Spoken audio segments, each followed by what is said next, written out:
दिल्ली में लोकसभा चुनाव के लिए 25 मई को मतदान हुए और 4 जून को परिणाम भी आ गए, लेकिन अभी भी आरोप प्रत्यारोप का दौर जारी है। आम आदमी पार्टी के दिल्ली से उम्मीदवार रहे सोमनाथ भारती की तरफ से इलेक्शन पिटीशन दाखिल की गई है दिल्ली हाई कोर्ट में। क्या कुछ उनका कहना है? सोमनाथ जी, क्या आपने आधार बनाया है? देखिए, इलेक्शन पिटीशन ये है, इलेक्शन पिटीशन में सारा आधार लिखा हुआ है और ये इलेक्शन पिटीशन 22 तारीख को हाई कोर्ट के सामने आएगा।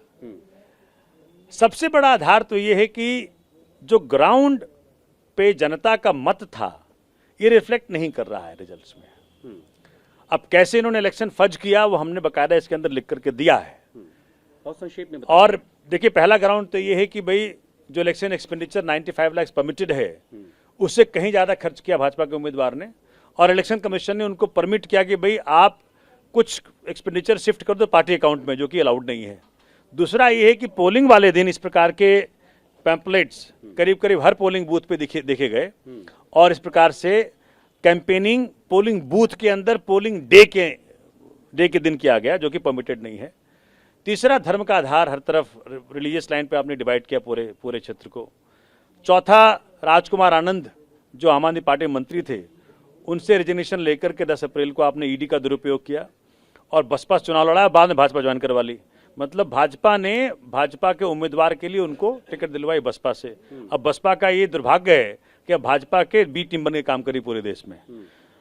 उसके बाद अब देखें कि ईसा खोसला जो वहां की रिटर्निंग ऑफिसर थी वो पीयूष गोयल जी के सेक्रेटरी की वाइफ थी, तभी तो पूरे इलेक्शन में अनबायस तरीके इन्होंने काम किया, पूरे इलेक्शन में बायस तरीके से काम किया। बायस नहीं, हम कोई एप्लीकेशन दें उसको रिजेक्ट, भाजपा वाले बगैर एप्लीकेशन काम करते रहे। इस प्रकार से कई ग्राउंड्स बनाए हमने और आप देखें कि जो चीजें निकल के आ रही हैं ये ग्राउंड्स काफी हैं इस बात को सिद्ध करने के लिए कि इलेक्शन में करप्ट प्रैक्टिसेस का इस्तेमाल हुआ और उसके कारण इस प्रकार से रिजल्ट आया।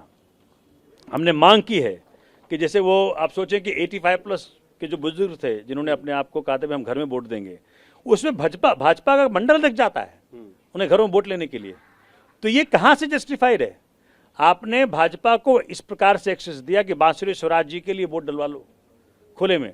मतलब ना तो आम आदमी पार्टी का ये कोई और पार्टी का उम्मीदवार साथ में जाता है, उनके कोई एजेंट साथ में जाता है। तो इस प्रकार से जो करप्ट प्रैक्टिसेस किया गया, हमने बकायदा हर सबूत दिए हैं, पिक्चर के साथ दिए हैं, वीडियो के साथ दिए हैं, टेक्स्ट के साथ दिए हैं, व्हाट्सएप मैसेज के साथ दिए हैं।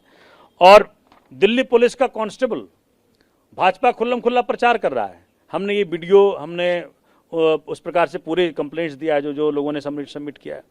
तो ऐसे कई सारे ग्राउंड्स दिए हैं जो कि इलेक्शन के अंदर करप्ट प्रैक्टिस को क्वालिफाई करता है। मेन प्रेयर क्या है आपका?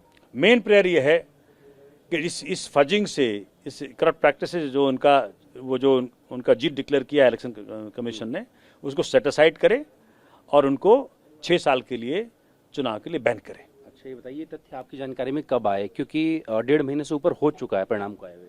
देखिए, इलेक्शन पिटीशन देखो, मैंने 11 जून को इलेक्शन कमीशन को चिट्ठी लिखी, लंबी चिट्ठी लिखी। 4 जून को रिजल्ट आया था। आप जान के हैरान होंगे कि इलेक्शन कमीशन ने उसको न रिप्लाई देने की सोची। जब मैंने उनको याद दिलाया तो 17 जुलाई को दिया और 18 जुलाई को दूसरा जवाब आया। उसमें कहा कि हम आपको जवाब नहीं देंगे, आप इलेक्शन कमीशन आप जाइए कोर्ट में, कोर्ट से जाकर ऑर्डर लेकर के आइए। तो इलेक्शन कमीशन ने ही कहा कि भैया हम आपको जवाब नहीं देंगे जब तक आपके पास कोर्ट का ऑर्डर नहीं आता। इस प्रकार से मैं देख पा रहा हूं कि इलेक्शन कमीशन बकायदा सबूत सहित भाजपा के एजेंट की तरह काम कर रहा है और इसी कारण से दिल्ली के रिजल्ट्स को इस प्रकार से भाजपा के फेवर में दिलवाया गया। एक आरोप लगाया कि आपके जो साथी रहे हैं राजकुमार आनंद, उनको पहले बसपा से चुनाव लड़ाया वोट कटवाने के लिए। आपके जो हार का अंतर 78,000 है। अगर मैं राजकुमार आनंद की बात करूं तो 5600 के आसपास उनको वोट मिली है। अगर वोट काटे भी हों तो आपके चुनाव में जो जीत है फिर भी नहीं हो पाती। राजकुमार आनंद ने अपने लिए वोट मांगा ही नहीं, वोट मांग रहा है बांसुरी के लिए वो। अच्छा, वो तो पूरे चुनाव में ही किया कि बांसुरी को वोट दो, बांसुरी को वोट दो, अपने थोड़ी वोट मांग रहा है वो। ठीक है, बात के लिए शुक्रिया। तो सोमनाथ भारती जो कि आम आदमी पार्टी की तरफ से उम्मीदवार थे, उनका कहना है कि बांसुरी स्वराज का जो चुनाव है गलत तरीके से उसमें जीत दर्ज की गई। साथ ही साथ उन्होंने ये भी कहा है कि इस चुनाव को रद्द कर दोबारा से चुनाव हो और बांसुरी स्वराज के चुनाव लड़ने के लिए 6 साल तक उन पर प्रतिबंध लगाया जाए। तमाम चीजों को लेकर हाईकोर्ट का रुख किया है। अपने वीडियो सहयोगी कपिल बेदी के साथ जितेंद्र भाड़ी, टीवी भारतवर्ष, दिल्ली।